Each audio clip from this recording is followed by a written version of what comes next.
Allahu Akbar. Allahu Akbar.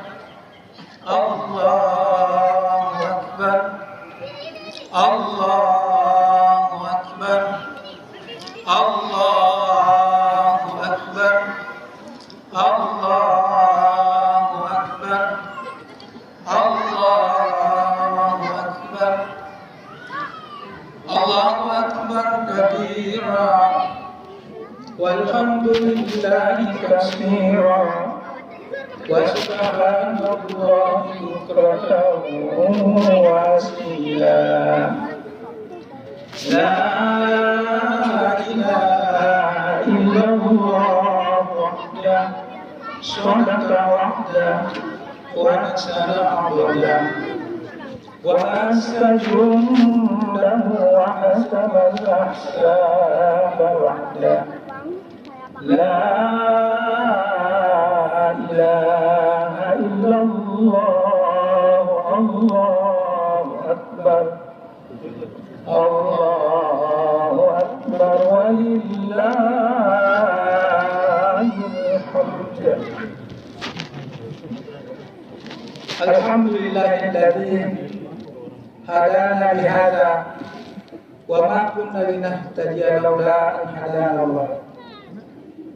Asyhadu an la ilaha illallah wahdahu la syarika lah wa asyhadu anna Muhammadan abduhu wa rasuluh. Allahumma salli wa sallim ala Muhammadin wa ala alihi wa sahbihi wa man wala. Amma ba'd. Fa ya ayyuhan nas ittaqullah haqqa tuqatih wa la tamutunna illa wa antum muslimun.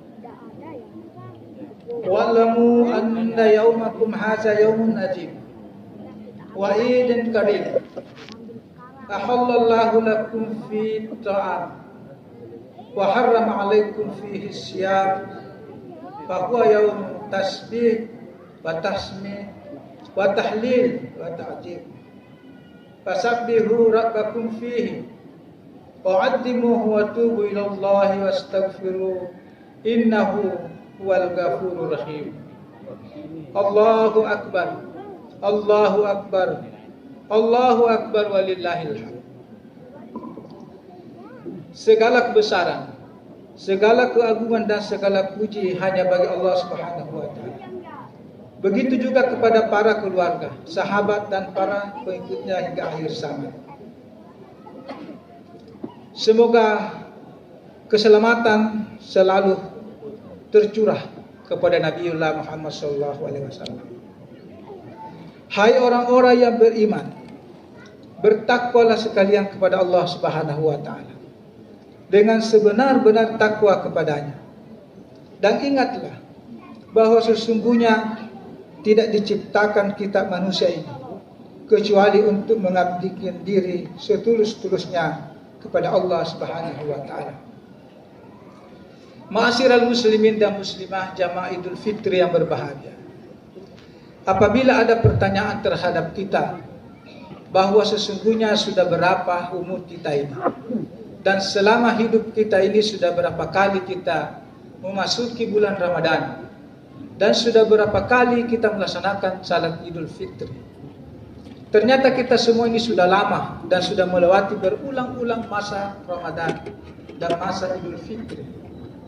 Secara eksplisit tidak ada nas yang menyebut umur seorang anak hingga ia dibebani berpuasa.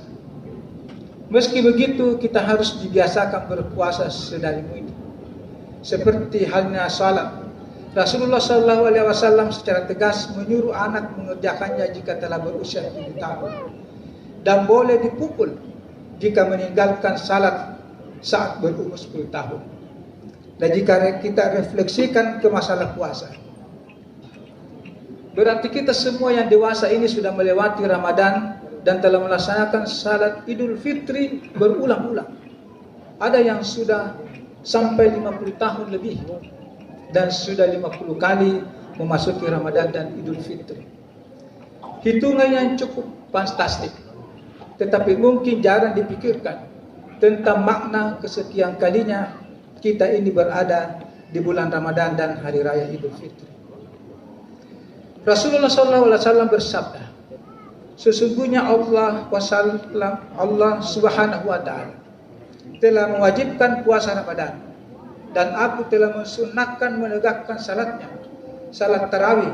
Maka barang siapa berpuasa dan menegakkannya mengharap ridha Allah Subhanahu wa Ta'ala, maka ia keluar dari dosa-dosanya seperti hari ibunya melahirkannya. Pada hadis yang lain Rasulullah SAW bersabda, "Man qama Ramadana imanan wa ihtisaban, ghufira lahu ma taqaddama min dhanbi." Barang siapa melakukan qiyam Ramadan karena iman dan mencari pahala, maka dosa-dosa yang telah lalu akan diampuni. Jika selama bertahun-tahun kita telah berpuasa dengan ikhlas dan menegakkan seluruh amalia Ramadan, maka betapa kita ini seharusnya semakin kurang dosa, semakin bersih, semakin suci, perangai kita semakin indah, dan semakin olok kita dipandang mata. Sebab kita ini sudah dilahirkan berulang-ulang, lahir kembali setiap tahun, dan lahir setiap satu Syawal, dan kita selalu fitrah. Kita seharusnya semakin dicintai oleh Allah Subhanahu wa Ta'ala. Doa-doa kita seharusnya semakin diterima oleh Allah Subhanahu wa Ta'ala. Oleh karena itu sangat masuk akal jika hari-hari selepas Idul Fitri karakter kita seharusnya semakin elok, kita semakin istiqamah, kita semakin peduli, semakin kuat iman kita. Seyogianya kita semakin menjaga kualitas dan kuantitas amalan kita. Kita tidak bisa lengah dari harus berbuat kebaikan. Iman yang sudah begitu sangat matang, ketakwaan kita yang semakin kuat ini terus harus dipelihara. Di zaman Rasulullah SAW dan di zaman para sahabat, seseorang bahkan berusaha sekuat-kuatnya untuk berbuat amal-amal kebaikan yang mereka bisa banggakan. Mereka bisa banggakan sebagai usaha tawassul untuk mendekatkan diri dan meraih cinta Allah Subhanahu wa Ta'ala. Allahu Akbar, Allahu Akbar, walillahil hamd. Mari kita jadikan Hari Raya Idul Fitri ini sebagai momentum untuk melanjutkan kuantitas dan kualitas amal kebaikan kita, dan terus bertekad untuk menyiapkan amalan kebaikan yang semakin sempurna yang bisa kita banggakan di hadapan Allah Subhanahu wa Ta'ala. Sepanjang perjalanan hidup kita ini tentu telah banyak amal kebaikan yang telah dilakukan. Tapi adakah yang bisa dibanggakan di saat-saat kita bertemu dengan di akhirat? Di saat kita membutuhkan pertolongan Allah Subhanahu wa Ta'ala. Mungkinkah salat kita yang sudah ribuan kali ini, puasa kita yang sudah bertahun-tahun, haji dan umrah berulang-ulang, infak sedekah yang kita lakukan selama ini, itu bisakah kita banggakan di hadapan Allah Subhanahu wa Ta'ala? Allahu Akbar, walillahil hamd. Di zaman Nabi dan di zaman para sahabat, banyak dikisahkan tentang seseorang yang telah melakukan amalan-amalan kebaikan yang mereka banggakan di hadapan Allah Subhanahu wa Ta'ala. Digambarkan karena yang mengetahui hanya dirinya dan Rabbnya saja, amalan kebaikan tersebut sangat dicintai oleh Allah Subhanahu wa Ta'ala, sehingga doa-doanya diterima, dan tak kurang dari mereka sudah dijamin sebagai calon penghuni surga sekalipun ia masih hidup. Ma'asyiral muslimin rahimakumullah. Dalam khutbah ini tersirat banyak riwayat yang mohon izin saya akan menyampaikan satu persatu. Diriwayatkan oleh Imam Bukhari dan Imam Muslim, Rasulullah SAW berkisah terhadap 3 orang yang terjebak dalam sebuah gua. Ketika turun hujan, mereka bertiga terjebak dalam gua yang tertutupi oleh batu besar. Mereka tidak cukup tenaga untuk menggeser batu besar. Mereka hanya bisa berdoa kepada Allah Subhanahu wa Ta'ala sambil mengikutkan amalan kebanggaan dalam doanya agar batu besar itu bisa bergeser dari mulut gua. Akhirnya salah satunya berdoa dan mengadu, "Ya Allah, ya Tuhanku, aku memiliki 2 orang tua yang sudah usul. dan juga istri dan anak-anak yang masih kecil. Mereka semuanya hidup dari pekerjaanku sebagai penggembala. Secara rutin setiap balik ke rumah dari pekerjaanku, saya memerah susu untuk mereka, dan aku dahulukan untuk orang tuaku yang sudah usul sebelum kuberikan kepada anak-anak. Suatu ketika aku pulang sangat sore, dan kudapati kedua orang tuaku dalam keadaan tertidur pulas. Saya mendatangi kamarnya, namun tidak membangunkan keduanya agar bisa tertidur lebih nyaman. Aku tidak ingin memberikan susu tersebut kepada yang lain, sekalipun anak-anakku sudah merengek dan berkerumun dekat telapak kakiku untuk meminta susu karena rasa lapar yang sangat. Keadaan itu terjadi bersama saya berulang-ulang, dan anak-anakku dan kedua orang tuaku terbangun di waktu fajar. Ya Allah, jika sekiranya perbuatan saya ini Engkau ridhoi, maka bukakanlah mulut gua ini untuk kami bisa melihat langit. Doanya terkabul dan celah lubang gua tersebut terlihat, namun bertiga belum bisa keluar dari mulut gua. Maka salah seorang di antaranya kemudian berdoa lagi, Ya Allah, ya Tuhanku, pernah kepada putri pamanku aku pernah sangat menyukainya. Sesuatu ketika aku pernah mengajaknya untuk berbuat tidak senonoh. Setelah bersusah payah saya mengumpulkan uang 100 dinar. Ketika aku berada di waktu yang sangat tepat bersamanya, aku pun mengurungkan niatku karena takut kepadamu, takut kepada azabmu. Ya Allah, ya Tuhan, saya sangat membanggakan kebaikan yang saya lakukan ini. Jika Engkau ridho, bukakanlah mulut gua ini untuk kami. Mulut gua bergeser sedikit, tetapi ketiganya pun belum bisa keluar. Yang ketiga kemudian berdoa, Ya Allah, ya Tuhan, saya pernah menyuruh seseorang untuk mengerjakan sawahku dengan cara bagi hasil. Ketika ia telah menyelesaikan pekerjaan sawahku, ia meminta haknya, namun aku tak dapat memberikannya, dan ia pun jengkel dan pergi meninggalkanku. Aku pun akhirnya bertani dan mengerjakan dan menyewakan upah yang dia telah lakukan kepada saya.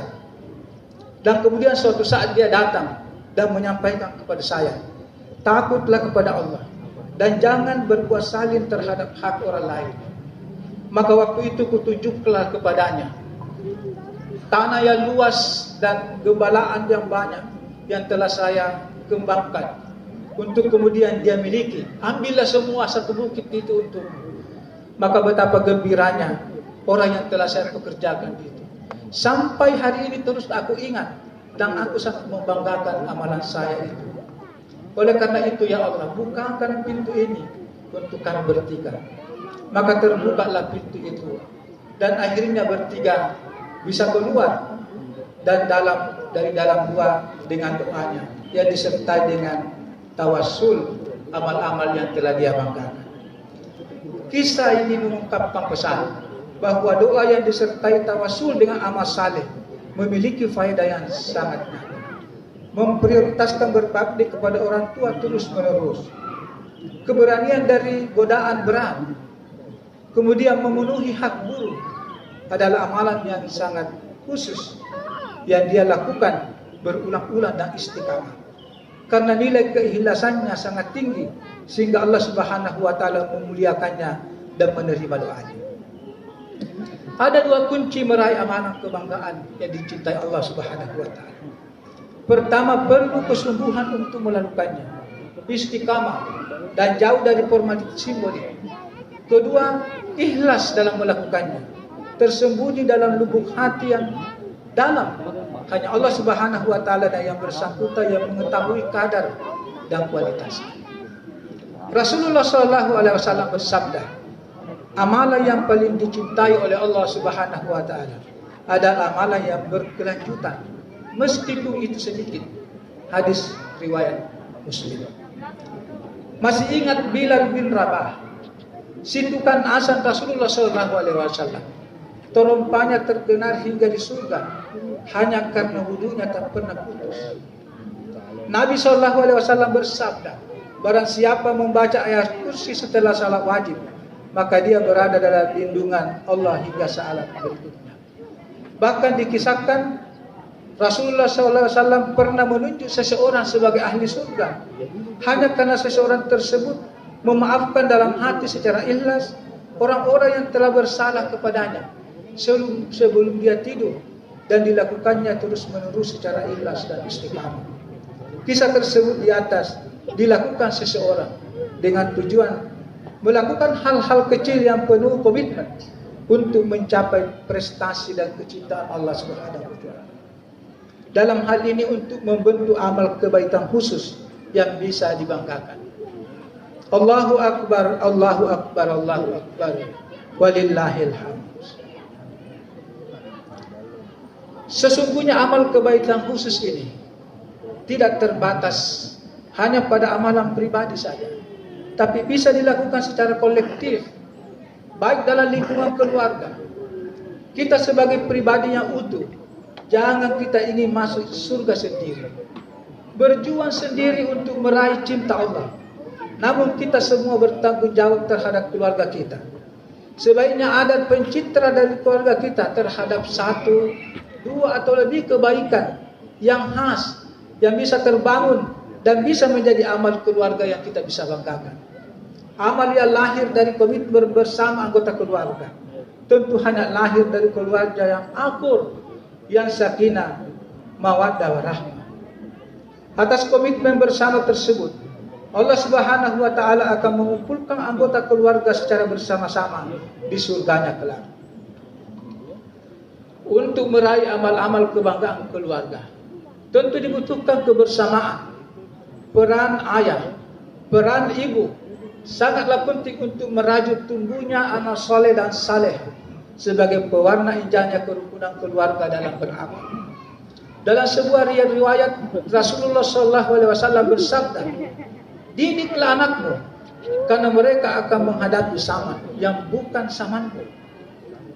Juga SAW menjelaskan, setiap anak lahir dalam keadaan suci.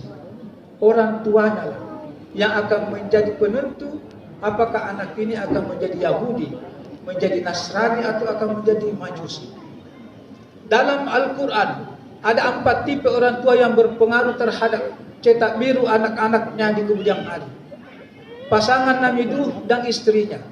Sang ayah adalah seorang saleh, sedangkan sang ibu merupakan manusia yang kafir. Yang terjadi, sang anak lebih cenderung mengikuti ibunya. Tipe Raja Fir'aun dan istrinya.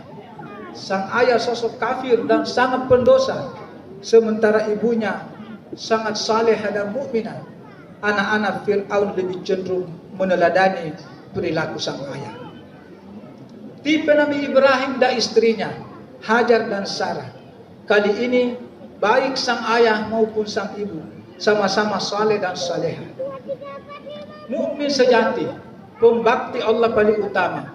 Walhasil dari pasangan inilah lahir manusia-manusia mulia mutiara, peradaban hingga ke sirah Rasulullah SAW.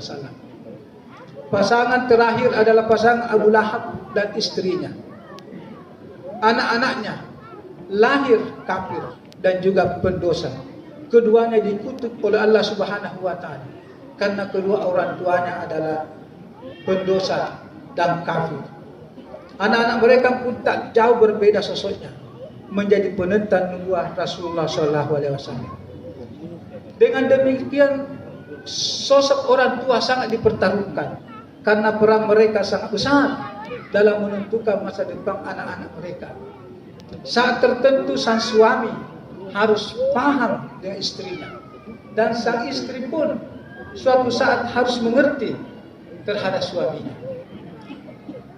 Dikisahkan suatu hari, seorang lelaki datang ke rumah sahabat Umar bin Khattab untuk mengadukan keburukan akhlak istrinya.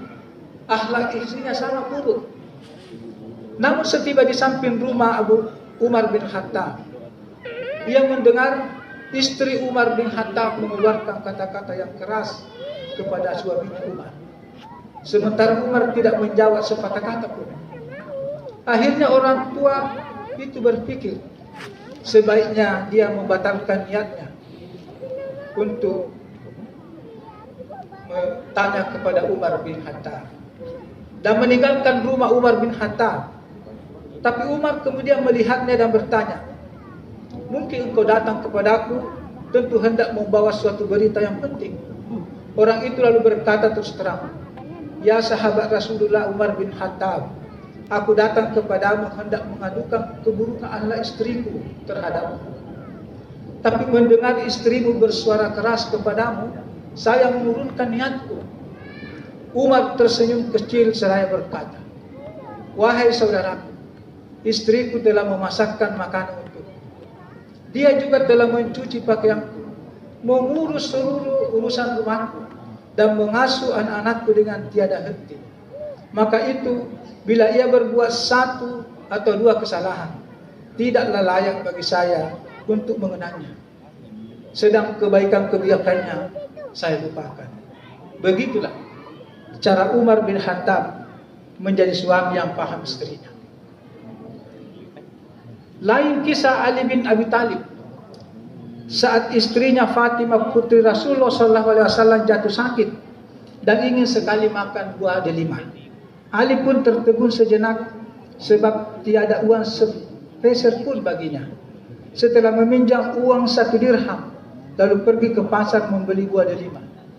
Di tengah perjalanan pulang, terlihat seseorang yang jatuh sakit dan meminta buah delima di tangan Ali bin Abi Thalib. Ali pun diam sejenak dan berkata, delima ini untuk istriku, tetapi kalau saya tidak berikan kepada orang yang minta, Allah nanti murka kepadaku. Maka dibelahlah delima itu untuk orang sakit dan untuk istrinya. Sesampainya di rumah, Ali sangat malu karena disambut istrinya dengan sangat bahagia, karena amalnya telah diberikan sebagian kepada orang yang sakit. Begitulah Fatimah sebagai orang istri yang sangat paham akan suaminya. Lain dengan kisah keluarga Abu Talha al-Ansari dan istrinya Ummu Sulaim. Keduanya bersepakat dalam kebaikan, mengajak anaknya bermain-main untuk kemudian menidurkannya lebih cepat. Keduanya juga sepakat untuk mematikan lampu saat menjamu tamunya, agar Abu Talha hanya makan dengan mengeruk piring kosong saja. Karena sepiring roti satu-satunya untuk makanan keluarga malam itu diserahkan kepada tamu Rasulullah SAW.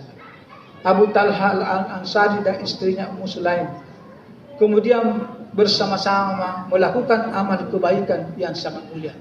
Rasulullah SAW sangat cinta kepadanya. Itulah sebabnya dengan keikhlasan ini dia menjadi manusia yang dekat dengan Rasulullah SAW dan dengan mudah bertawassul kepada Allah Subhanahu wa taala.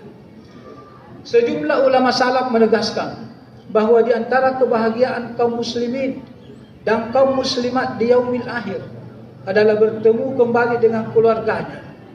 Kita akan bertemu dengan ibu kita. Kita akan bertemu dengan ayah kita. Kita akan bertemu dengan anak-anak kita yang sudah lama sekali kita rindukan. Maka alangkah indahnya tempat kesudahan itu. Sebuah kejadian laksana sebuah festival dan reuni yang saling bertemu, mengucapkan salam kebahagiaan dan bercengkerama satu sama lain dalam satu keluarga. Allah Subhanahu wa taala berfirman, orang-orang itulah yang mendapat tempat kesudahan yang baik, yaitu surga Aden, yang mereka masuk ke dalamnya bersama-sama orang yang saleh dari bapak-bapak mereka, dari istri-istri mereka dan anak cucu mereka, sedangkan para malaikat masuk ke tempat mereka sambil semua membuka pintu sambil mengucapkan Assalamualaikum bima sabartum. Ma'asyiral muslimin rahimakumullah. Setelah kita beristiqamah dengan amal kebanggaan pribadi, kita juga sudah bangga dengan keluarga kita masing-masing. Maka yang tidak kalah pentingnya adalah memupuk amal komunitas yang membanggakan pula. Kita berada dalam satu organisasi, kita berada dalam satu lembaga, satu kerukunan warga, ataupun tinggal bersama-sama dalam satu kompleks perumahan. maka segera-geranya lah kita mampu mempersembahkan tanda-tanda kesalehan berkomunitas yang juga kita patut banggakan di hadapan Allah Subhanahu wa taala. Kompleks perumahan dosen Unhas ini termasuk perumahan yang sangat asri, mewah dan berwibawa karena dihuni oleh para dosen dan keluarganya, dihuni oleh para guru besar, doktor, master dan masyarakat akademik. Tentu tak sulit bagi komunitas kita ini untuk memiliki amal-amal kebaikan yang membanggakan di hadapan Allah Azza wa Jalla. Ma'asyiral muslimin dan muslimah, jamaah Idul Fitri yang dirahmati oleh Allah Subhanahu wa taala.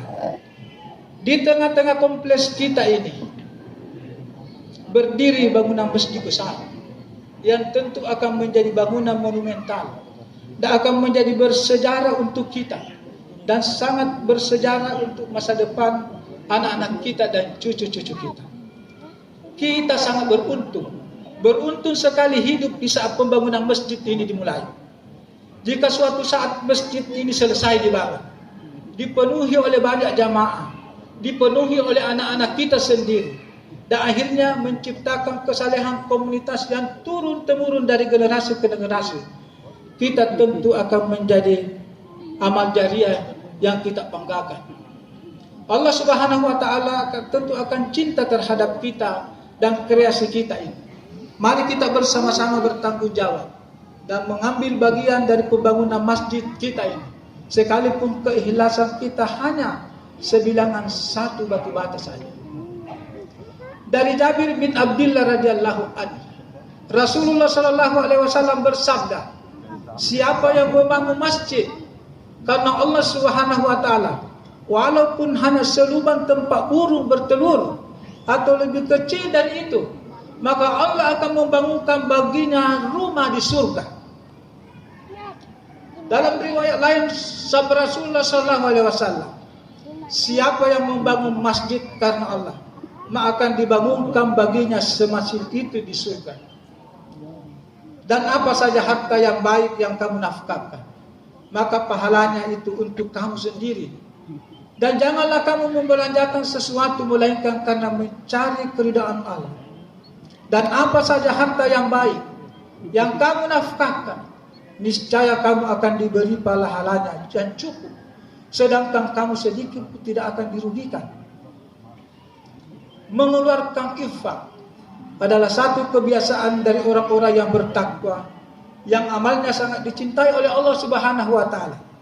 Kita harus yakin bahwa seseorang yang menginfakkan hartanya tidak akan menjadikan seseorang itu jatuh miskin. Justru sebaliknya, harta yang dikeluarkan akan mendapat balasan lebih banyak dari Allah Subhanahu wa taala. Allah Subhanahu wa taala berfirman, masalul ladzina yunfikuna amwalahum fi sabilillah kamasali habba ambatat sab'a sanabila fi kulli sumbulatin mi'ata habba wallahu yudhaifu liman yasha wallahu wasi'un alim. Perumpamaan infak yang dikeluarkan oleh orang-orang yang menafkahkan hartanya di jalan Allah adalah serupa dengan sebulir benih yang menumbuhkan 7 bulir. Pada tiap-tiap bulir 100 biji. Allah Subhanahu wa taala berlipat gandakan ganjaran bagi siapa yang Dia kehendaki. Dan Allah Maha luas karunia-Nya, lagi Maha mengetahui. Ma'asyiral muslimin dan muslimat, di akhir khutbah Idul Fitri ini, perkenankan saya lagi untuk menyampaikan satu kisah dari sahabat Rasulullah sallallahu alaihi wasallam. Abdurrahman bin Auf adalah seorang penderma yang sangat kaya raya. Sewaktu-waktu dia mendengar sabda Rasulullah bahwa kelak di hari kebangkitan amal perbuatan manusia akan diperhitungkan, maka orang kaya akan lebih lama menjalani perhitungan amal dibanding dengan orang-orang miskin. Dan Rasulullah SAW saat itu akan bersama dengan orang fakir dan orang miskin. Dalam hadis sahih disebutkan bahwa Nabi pernah berdoa, ya Allah, hidupkan aku dalam keadaan miskin dan matikan pula aku dalam keadaan miskin, dan kumpulkan aku pada hari kiamat bersama dengan rombongan orang-orang yang miskin. Sejak itu Abdurrahman bin Auf selalu merenung dan tidak ingin kelak berlama-lama dalam perhitungan di yaumul hisab, dan ingin selalu bersama Rasulullah SAW. Abdurrahman bin Auf pernah mengeluarkan 200 ukiah emas untuk logistik selama perang Tabuk. Ia bahkan pernah menyumbangkan separuh hartanya saat Rasulullah SAW menyeru untuk berinfak. Pernah memberikan santunan kepada veteran perang Badar yang jumlahnya mencapai 100 orang dan masing-masing mendapat santunan 400 dinar. Abdurrahman memang sangat pandai berbisnis. Semua kekayaannya pun merupakan hasil perdagangannya. Sebuah bisnis yang dikelolanya terus berkembang, sekalipun hasil usahanya itu disumbangkan untuk perjuangan awal Rasulullah SAW dalam membangun masyarakat Islam. Tapi ia cemas sekali karena harta kekayaannya justru semakin berlipat ganda. Ia sering berjalan mondar-mandir karena gamang dan sangat gusar. Bagaimana caranya agar harta saya ini habis? Sesudah perang Tabuk, tumbuhan kurma siap panen ditinggalkan para sahabat yang berperang menjadi busuk dan harganya anjlok. Kabar ini menyebar ke antara kota Madinah dan sampailah ke telinga Abdurrahman bin Auf. Mendengar kabar tersebut, sahabat Nabi ini kemudian membuat pengumuman ke seantara kota Madinah yang isinya, "Wahai semua penduduk kota Madinah yang buah kurmanya busuk, saya akan beli semua dengan harga yang normal."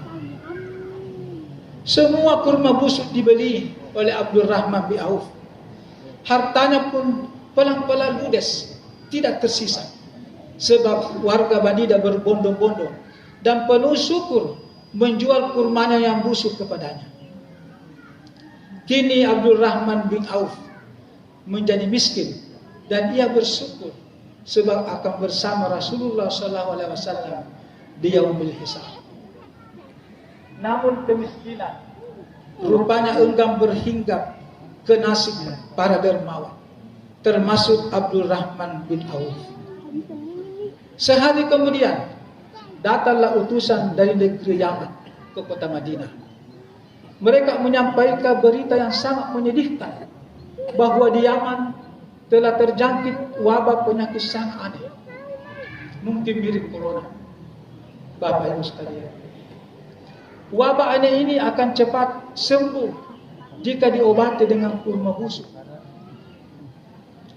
Pengumuman akan kebutuhan kurma busuk dari negeri Yaman tersebar ke seluruh Madinah, dan warga penduduk kota Madinah memberitahu utusan raja agar segera ke rumah Abdurrahman bin Auf. Tanpa pikir panjang, utusan raja tersebut mendatangi rumah Abdurrahman bin Auf. Mereka membeli semua kurma busuk miliknya dengan harga yang 10 kali lipat dari harga kurma biasa. Abdurrahman bin Auf saat ini kembali kaya dan semakin kaya. Tapi dia semakin dermawan. Jumlah kekayaannya belum ada yang menandingi, karena kurma yang seharusnya tidak laku malah terjual dengan fantastis. Ketika akan wafat, Abdurrahman bin Auf menangis. Tangisannya bukan karena takut menghadapi mati, melainkan karena ia wafat dalam keadaan kaya harta. Menangis sambil bergumam, "Sesungguhnya sahabatku Mus'ab bin Umair lebih baik dari aku. Ia meninggal di masa Rasulullah dan ia tidak memiliki apapun, bahkan kapan sekalipun sulit ditemukan. Hamzah bin Abdul Muttalib juga sahabatku, pasti lebih baik dariku. Kami tidak mendapatkan kain untuknya. Jika saya tarik kafannya ke kakinya, kepalanya kelihatan.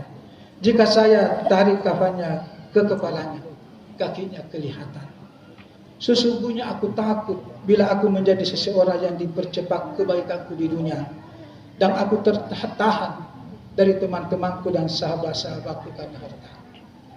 Ma'asyiral muslimin dan muslimat, Idul Fitri yang dirahmati oleh Allah Subhanahu wa taala.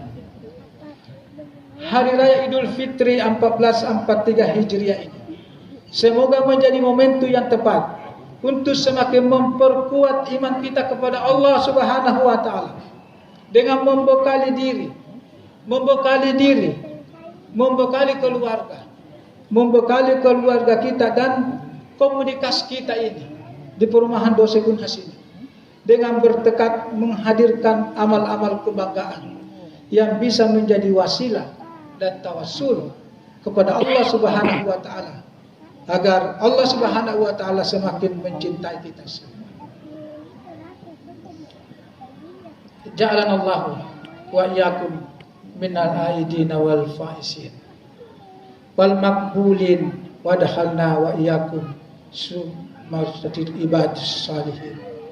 Aqulu qawli hadza wastaghfirullahal adzim wa lakum wa liwalidayna wa lisairil muslimin wal muslimat fastaghfirullah innahu huwal ghafurur rahim.